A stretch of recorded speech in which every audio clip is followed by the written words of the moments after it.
10 seconds, TC 450, Volume 21, KAILASH CHANDRA.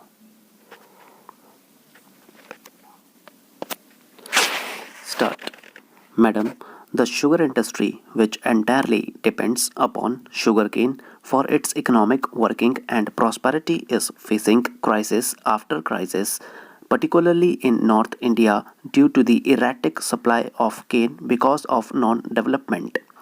The responsibility for the development of sugarcane entirely rests with the government because the industry is not left with any money at all to spend for the development of cane. 50% of the cost of sugar, as everybody knows, is the cost of raw materials, that is, sugarcane. 35% goes to the government in taxes, leaving hardly 15% with the industry to pay for labor, cost of manufacture, chemicals, depreciation, interest, dividend, development, and so on. Obviously, therefore, the responsibility of the government in this matter is very great. The sugar industry of the north, as I have stated, has been suffering from crisis after crisis, and it is a pity that the states of UP and Bihar, which were producing about 19 lakh tons of sugar, recently have come down to a production of 12 lakh tons this year. Is this the way the sugar industry is supposed to be developing in the country? Everybody knows that the cost of production of sugar in the south is about rupees 3 per quintal, lower than the cost of production in the north. Yet, when the control has been brought, we find that the prices fixed for Maharashtra and southern region are higher than the prices fixed for UP, Bihar and Punjab. It is stated that the prices were fixed on the basis of the prevailing prices between January and March this year. But it is conveniently forgotten that the sugar that was sold in the market during January to March this year was sugar produced during 1981-82.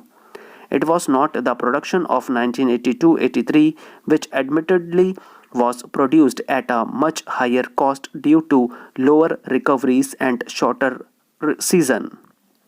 It is obvious that when a factory works for only one-third of its capacity, it is not possible to produce sugar economically. This problem, madam, is a problem which requires very deep thinking, drastic overhauling of policy and long-range planning.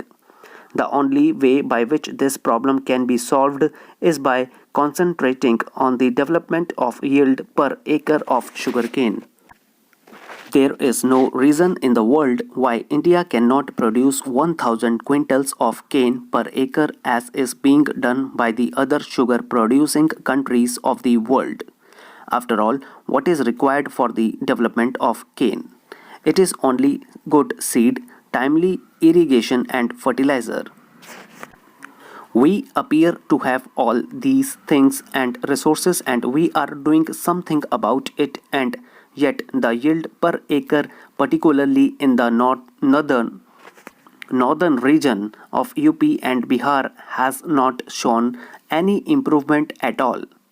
I submit that if this is the situation, it is high time that the government gave serious thought to this matter and changed its outlook and policies so that we are able to have abundance of sugar and are able to export it. Particularly this year, I am very sorry to say that when the world market prices are so favorable, we have almost no sugar to export, and if we export sugar this year or the next year, we will be doing so at the cost of very steep rise in prices for internal consumption. Madam, there has been shortage of sugar in the past. It has been overcome by us. There has been abundance of sugar, and as is well known, recently there was so much sugar that we did not know what to do with it. Again today there is shortage, and if this situation repeats itself every 3 or 4 years, I submit that there is a strong case for the government for analyzing the situation, for self-analysis and for finding out where the mistake lies. I submit that the sugar industry is a highly controlled industry and therefore there is no initiative whatsoever left in the hands of the management. The wages are controlled, the number of people to be employed is fixed. You cannot retrench people without the sanction of the labor commissioner and so on and so forth. Every sphere of the sugar industry is controlled and the central government has a very large say in the matter. Therefore, the responsibility of the central government for development of cane is very greater. I have been in the industry for the last 12 years and I can speak with practical experience that the only solution to the problem of development of sugarcane and the sugar industry is to increase the yield per acre. Unless that can be achieved, we will continue to face the situation which we have been facing for the last 15 years. The yield of sugarcane per acre can be easily increased to at least 600 quintals.